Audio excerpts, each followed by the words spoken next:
What is going on, YouTube? It is me, NeoCryptor. How are you guys doing today? I hope you are having a great day. And now it is time for another tutorial. So one of the biggest things that people have asked me is, well, aside from, various things about Open Broadcaster, is what editing software that I use. Well, the short answer to that is it just kind of depends. I have access to Adobe Premiere. It's an older version of Premiere from back when I was in college, back in the day. Anyway, so yeah, I have a Adobe Premiere, an older version. So for a long time, I used that. Recently, I've been exploring other options because when people ask me what I use, I'd like to be able to give them, something that is free or at least very affordable to use for editing their videos. So I have been doing a lot of research for the past several months because I had a lot of downtime for the past several months, as some of you may or may not be aware. Anyway, but I've been doing a lot of research and trying to decide, what to recommend to you guys, because there are some really good options out there that are free or extremely low cost. Well, it turns out the one that I like, and I've actually been using myself, even though I own a Premiere, I like this better because it's more up to date and yeah, it's actually a little bit more feature rich, believe it or not, than Adobe Premiere is HitFilm Express 3. And it is completely free. And let's see, let me bring up the web page here. I have it in one of these browsers. I think it's this one. Yep, right here. HitFilm Express 3. You can get it for free. It has compositing built into it, so it's kind of like having Adobe Premiere and Adobe After Effects in a single program, which is freaking amazing, especially for free. There's no limitations on what resolution you can render in. There's no limitations on the FPS you can render at.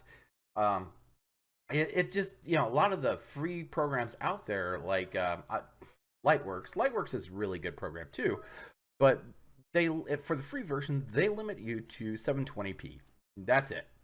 Well, these guys, they're awesome. They're like, limitations, what's that? We're not going to actually put any into our free version of this software because we want quality and we want people to be happy with it, and that's what they did. Long story short, actually, HitFilm 3, after I did my research on them, they designed this editing software from the ground up for fan films, because they were, big into the community of fan films, like for Star Wars and gaming fans, So they made a quality piece of software just specifically for that, with basically the YouTuber in mind, more or less. And so that's where we got. So you go here to HitFilm Express to get it, and you can click, get HitFilm Express for free on either side. And you go sign up. It asks you, to create an account, basic stuff, and then you can download it. First time you run it, it will ask you to to sign in, because it will check to see what version you have, whether you have the free version or the pro version that comes with a crap ton of plugins, and then initialize it from that. So I'll have the link here down in the description down there for you guys to come out and check it out. All right, so let's go ahead and close this and jump into HitFilm. Actually, let me close HitFilm and start it, because I want to show you what it looks like when you first actually start the program. And skipping the sign-in part because I've already done that. So when you start, as you can see, it's pretty responsive on my machine. It came right up, which Adobe Premiere took absolutely forever to load. But this, boom, it's there. We're good. Now, this is your starting page that you see. It has some tips and some tutorials built into it that you can watch and just, go through at your leisure, which I do recommend watching, because this tutorial is not going to be a all-encompassing tutorial. This is going to be a short tutorial to show you the basics and get you editing in HitFilm today. So at least that's the goal. Anyway, so you have that, and then you might see this over here, add-on packs. What are those? Well, the add-on packs, what they are is, instead of limiting what you do or what, your frame rates or resolution and stuff like that, their business model is, if you get the free version, but you find you need just a little bit more oomph, and you don't want to pay for the pro version, well, you can buy these little add-on packs for it, which add different functionality. Let's go ahead and pick one here. I don't own any of them, but I haven't found the need for any of them with the type of editing that I do. So, but if we click on buy, it'll open up a web page that takes you to their shop, and it'll kind of show you what comes in what. So starter pack is the one we clicked on. And as you can see, these prices are not bad at all. Not except for, well, when you get down into like the Mocha integration, things like that, particle simulator pack, that gets a bit pricey. But the majority of them, they're around 20 bucks, give or take, or less. So let's go ahead and click on the starter pack, learn more, and see what you get. 3D extrusion, turn flat 2D images and titles into 3D shapes, which is handy. Color correction wheels, easily fine-tune highlights, blah blah blah. And credit to crawl, which you can do that without buying this. This just makes it a lot easier. Okay, so yeah, as you can see, it adds a bunch of niceties, quality of life, I would call it. Nothing that you particularly really need, but some things you might want. So yeah, with that being said, let's go ahead and close this, close that, and get back over here to the interface. So here's your interface. Up here you can see we have home, project, edit, and export. And all these are grayed out. Well, that's because we don't have a project, right? Okay, cool. So how do we start a project? Easy. Voice cracked. Weird. Okay, we go over here to new, click new, and boom, here you go. Now you can set up your own custom templates for whatever you want, like custom resolution, frame rates, everything under the sun right here. You don't choose a project name. You don't do that until you save the project. But down here you can see you have two buttons. Start. Man, I keep wanting to say composting. I don't know why, but that has been the word I've been using all freaking day. I've had to correct myself like so many times. But start compositing, which would be like using After Effects, or start editing, that's what we're going to do today. Is we're just going to click on start editing, and it's going to open up a nice little interface right here. And if you've used any non-linear editor, you know what? Let me go ahead and kill my camera so you can see everything. If you've used any non-linear editor before, this should look fairly familiar to you. I mean, all the basics are here. This is where your media will go for your project. You have effects. As you can see, there are quite a few effects in here. Controls over the clips, and all the things that you would expect. So there are several ways to get media into your project. You can come up here, you can click, you can import media, images, composite shots, 3D camera, etc., etc. What I like to do personally is I just drag and drop. Let me go ahead and grab something. So as you can see here, I have a folder with some clips and stuff in it already. So I am going to grab these two clips and we're going to drag it in here. And this is actually something for a project that I'm going to be working on later. So you might get a little, spoiler alert, whether this comes out before or after. I'm not entirely sure which order this gameplay is going to come out or this tutorial is going to come out. So you never know. And then, this is where my intro and my outro is. As you can see, I'm just dragging them right in there, which works great.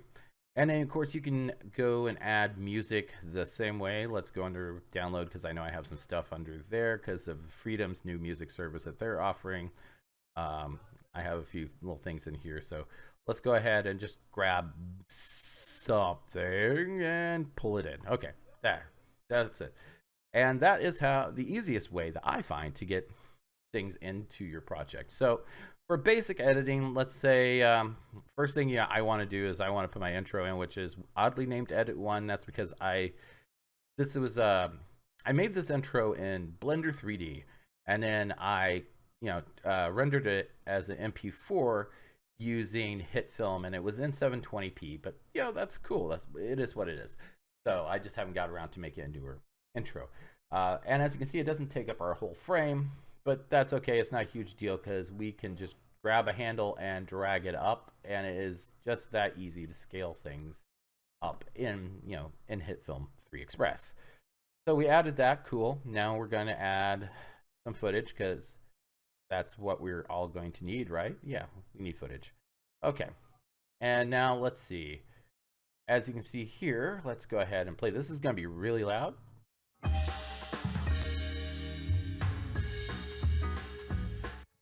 But my vocals in this video will be quiet. Hey guys, Neo here, and it's time. Maybe not that quiet. But the point is we need to do a little bit of adjusting. So the easiest way that I know to do this in HitFilm is I expand out my timeline. This little thing down here controls your zoom. for your timeline here. And what I do is I just go in here to the on the audio one on my intro, and I just drag that volume down to a more reasonable level, which that is too quiet. So if we bring that back up just a hair, yeah, it's better. And that keeps it, hey guys, that keeps it more in line with the actual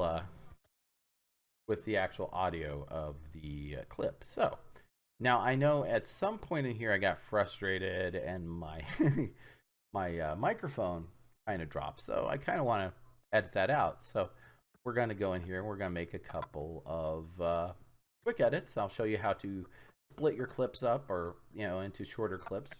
Do that. I just gotta wait and find the point where I know it fell. It should have been in here, I thought. Hold on. It was in the second half. Okay, yeah, that's I took a quick break there, so that's actually gonna be a cut, and we're gonna use that as a good point to put in a transition. So go ahead and drag this footage in. We're gonna align it with the previous clip. Now, one thing that has been asked to me about this program is someone said they always have a bit of extra space at the end of their editing. So what you can do is, if you see, whoops, move the head out of the way here. You see right here, there's kind of a color division. I don't know how well this is going to show up on YouTube, but this part is kind of lighter gray and this part is kind of darker gray. If you go up in the timeline right here, you can notice I get the little move icon thing. Well, we can adjust that, and what you want to do is you want to adjust that to the length of your video. I believe it has set to contents. There we go. You can, you go up here, you can hit right click and hit set to contents, or you can hit P, which will automatically set it to the length of your video, and that should take care of any extra black space at the end of your video. So keep that in mind, guys. Pretty easy, pretty simple. So, all right, we're into the second clip here. We'll go back and do a simple transition here in a minute. I'm looking for my reaction in my webcam up there as my cue as to when the microphone starts to fall, because that should be fairly recognizable. Like, maybe that might have been it right there. Or not. No, I think that's me being kind of freaked out about this game because, oh man, this game is interesting.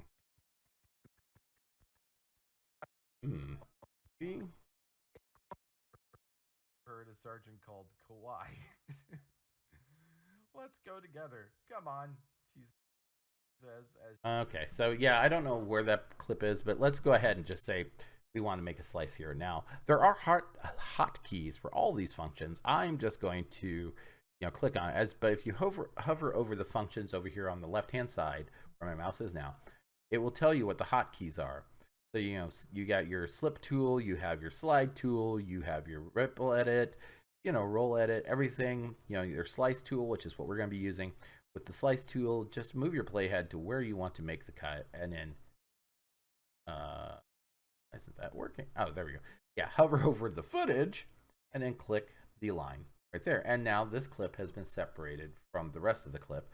So one thing to keep it, to make note of, make sure before you start moving your playhead around and trying to adjust things, make sure you set it back to the selection tool. Otherwise, you're going to just cut everything up, which, it is not a huge deal. You can just hit Control Z and, undo the last few things that you've done. So, pretty easy right there. But as you can see now, this is two separate clips when it was just one. So that's, pretty easy, pretty handy to work with right there. And we can do the same thing, I believe, just by going C, maybe. Oh, or does it? Oh, okay.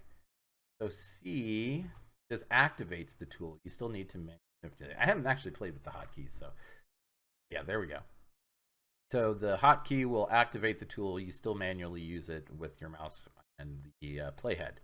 Okay, so that is really the easiest way to make clips in it. So let's say we want to add a transition, like back over here where these two videos are. Pretty easy. All we got to do is click on the Effects tab, and then go down here to Transitions Video, because there are audio talking is hard, okay? There are audio transitions as well.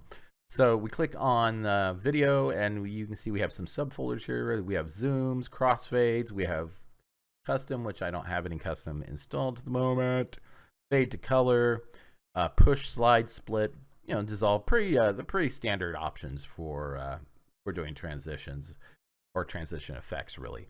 So what we are going to do is put a motion push right there, and what we do is we just drag it onto our timeline.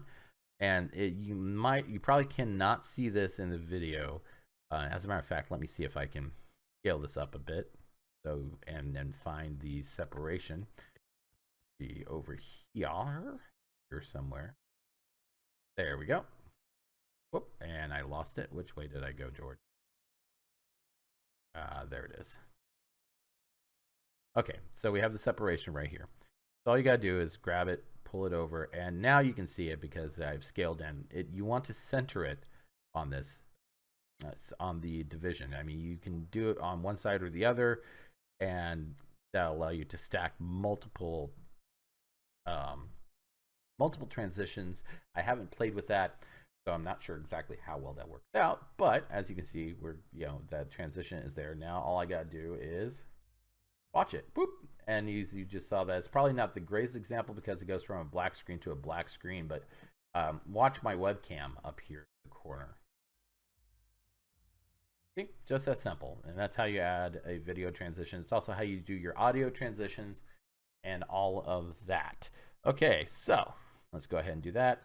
And now let's go and add my end card, which all my end cards and everything I use, I pre-render them. That way it's just drag and drop and doesn't take any extra power to render that into the video. Like instead of having layer upon layer upon layer of crap, it's already just one single compressed layer and it just adds it in. And I believe again that was 720p, so we're gonna want to scale that up just like that. And of course you can do that by the numbers. I believe while I have that clip selected, if I go under controls, we go to transform, you can see right there, scale, it's 150%. And wow, my stepson is having some kind of freaking meltdown in the other room. So 150 by 150, and that didn't work out. Yeah, but yeah, you can manually adjust it by the numbers if you want, or scaling it just the way I do. I prefer doing it this way because it just seems a lot easier. So we added that. We've know how to do transitions. We know how to do cuts. We know how to obviously add media to the timeline and to our media pool over here. Let's talk about the music. So let's just say I drop that in here, and let's back the playhead up just a little bit and hit play. This is going to be interesting. And just the name of this just really kind of makes me go, WTF. I mean, WTF. Really. Yeah, so as you can see, that music might be a little bit loud, so again, you could do what I did here, which is drag it down via the little line in the center of the audio clip. But when dealing with audio tracks like background music, things like that, you're probably going to end up, depending on the length of your video, of course, you're probably going to end up with multiple different audio clips down here. So what I like to do is I go, I just back up my playhead to the very beginning, and then I select the clip, which I think it's already selected. Now if I go under controls, properties, you have your level right here. What I do is I manually adjust that. Now to my knowledge, there is no way to adjust an entire track. Sorry about that little abrupt cut, but yeah, to my knowledge, there is no way to edit, say, audio 2 as the full, the full track. So not a way to edit any audio clips that you have down here at the levels all at once. There might be that. I don't know how, so if I do figure it out and I do find out there is a way, I'll be sure to update this in the tutorial. Okay, so what you do is you double click up here, pull that up, hit Control C after you get your level set that you want. So now if we drag in another clip, whoops, you will see that it is definitely higher than the last one. So while we have that selected, we just need to go over here to controls. I need to look at OBS real quick, because this is actually the second time I've had to do this. The reason it's cut is because for some reason Control C triggered OBS going to my pause the stream will resume shortly scene. I don't know, weirdness.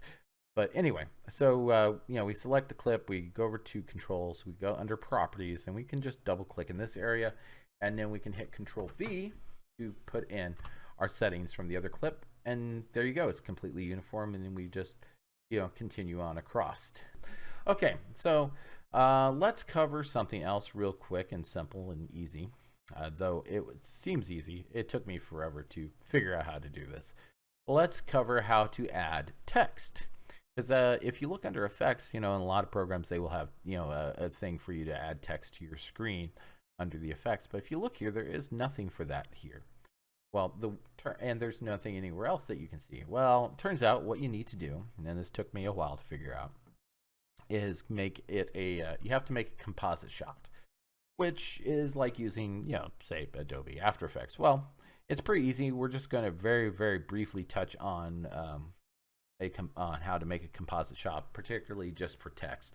So, dong, my lamp fell down and went boom. I'll fix that later.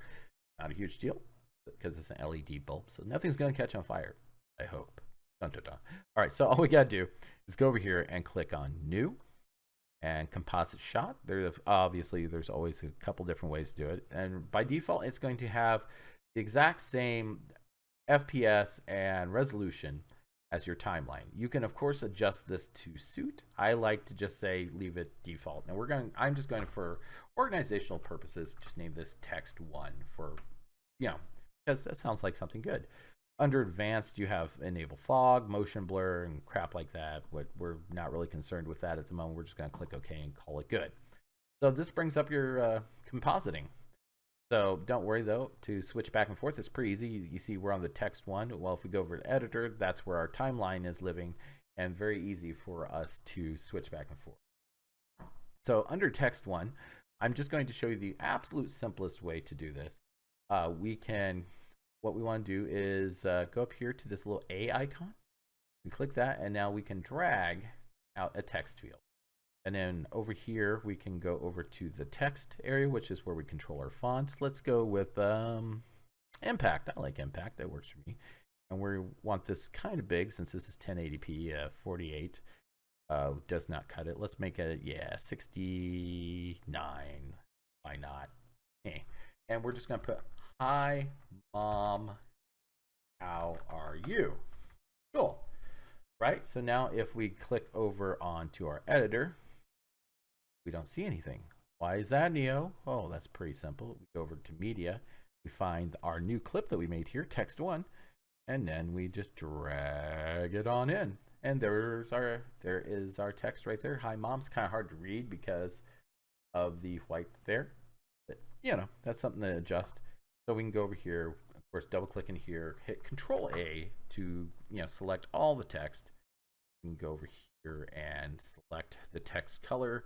Let's make it something obnoxious, like that shade of orange, because that's obnoxious. Now if we go back to the editor, boom, get much clearer. All right, so pretty easy. Now one thing to note is you want to adjust the time of this here. 2 ways to do it. You can adjust the actual clip down like you would adjust a clip in the editing, and you also probably want to grab that little bar that I mentioned earlier and adjust it, or just hover your mouse there and hit P to make it the size that you want it to. So now if we go back over to our editor, it's not there. Why? Because we adjusted the clip size. So yeah, it's there just for a brief instant, and then it's gone. And that is how you would adjust the timing of it. Oh, what? Where? What? Oh, hey. And boom, gone. So if we go back over here and we stretch this back out, and then we stretch this back out, it'll be there for the full duration of, or should be there for the full duration of this little blue clip right here. And I did it well, damn it. Okay. Oh, yeah. I see one thing that got goofed up when we dragged that over that I should have mentioned, and this is a good way to handle that. If you look down here under Audio 2, we accidentally dragged this in to Video 2, which is where Audio 2 lives. So we probably want to, not do that. So we want to Control Z, get that the heck out of our life like that. Boom. Okay, so it's gone. So we can do a couple different things here, and this is honestly something I should have thought of to begin with. It's kind of a basic editing thing. Think about how many audio tracks you're going to need, because this, if you're doing compositing, it always wants to add audio. I haven't looked to actually see if you can tell not to add audio. Let's take a look at the settings here real quick. But yeah, it looks like by default it wants to add audio. You can't disable it that I can see. So what you want to do is you want to plan for that. So we want to add another track down here and call this what do we call it? Oh, background music. Which, you know, you can name all of these. So like video 1, which is, if you right click and hit rename track, rename video, etc., etc., etc.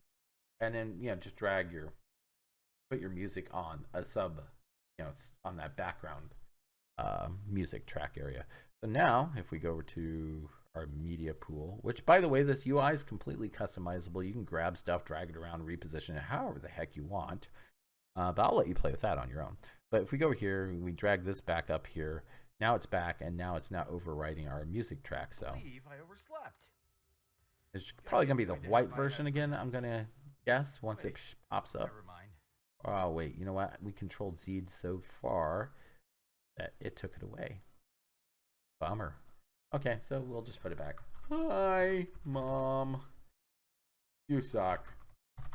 No, my mom doesn't suck, but I don't know. That's came to mind. So we'll put hi, Mom, you suck. Then we go back here to their text. You can set all the colors and the fonts and everything before you start typing, but whatever. Obnoxious orange. There we go. And if we go back to our editor and we move our mouse, there it is. Hi, Mom, you suck. And say we want to increase the size of that. There's a couple different ways to do that. You can go up here, and well, we can move it around by just grabbing it and moving it in this area, and it will, since it's the same size as our video, it will correspond exactly to where we move it to, which is, you know, why I keep it the same. And then, you know, we could obviously we could just you know, do the whole select all thing and play with the font size. Again, that's one way of doing it. And then from here you can also add a slew of effects, and you have complete control over the transform, masks, and all kinds of stuff that we're not going to go into because it's a little bit beyond the scope of this video. But you can apply effects to it, and there's a lot you can do here. But you know, this is how to add text in its simplest form. So there you go. And I think really, other than showing you guys how to render, I think that really covers all the very basics of this. So let's go ahead and click on this export button. In the export menu, you have YouTube, which is where it'll default to. You can add your YouTube account. You can have this automatically published to your YouTube channel. You set a title for it. You can set the description, you know, the category, tags, aspect ratio information. Make the video private. You can also broadcast to the HitFilm.com movie wall, dun, dun, dun, which, yeah, I don't use any of this. I have it set up because I thought about playing with it, but, you know, I just never have got around to it. So I click on H.264, which is your friend and you love you. And you can see here is everything right there. Our width, our height, our frame rate, the aspect ratio for the pixels, the profile, which, you know, that's more advanced stuff. Just leave it on main, you know, works just fine. Level, something to note, yours, if you set it 1080p and 60 FPS, it's going to want to be at 4.0. That does not work. As you can see, that just set off a whole crap ton of flags. 4.2 and above will work for 1080p 60 FPS, which is what I do. And then the bitrate is a little bit different, will be a little bit different than yours. I like to, you know, you can play around with it, get the settings that work best for you, what you like. What I do is I set it to around 15 for the target and 20 for the max, and call it good. Then all you got to do, make sure you have export video, audio selected, of course, and then you can timeline. You can actually choose between your compositing and your editor, and you can do entire work area, content area. I leave it on content area, which is that little gray bar that we were adjusting. And then you hit export. From here, you just type in the name of your video and hit save, and it will start rendering it. And it will notify you when it's done. And that, ladies and gentlemen, is HitFilm 3 Express in a nutshell. And that should be enough information to get you going. If you'd like to see some more tutorials over HitFilm 3 Express or anything, you know, specific about it, description area down below, let me know, or description area, comment section down below, let me know. And yeah, if there's a specific piece of editing software that you are particularly interested in, that you like, and you would like to see maybe me do a tutorial over it or give it a little bit of extra exposure, let me know down below, and I'll be happy to take a look at that as well. Until, you know, that's really about covers it for this. If this is the first one of my tutorials you've ever seen, make sure you hit that subscribe button, because I do a lot of tutorials over Open Broadcaster. Well, a lot of things pertaining to streaming and recording for YouTube and editing, all that kind of happy stuff. And then, of course, I have gameplay videos, which, you know, you can check those out too. But make sure you hit that subscribe button for more great content. And yeah, leave me a comment. Let me know what you think. And if you liked the video, don't be afraid to smash that like button. Give it a thumbs up. And until next time, guys, I hope you found this useful. And I'll see you in game.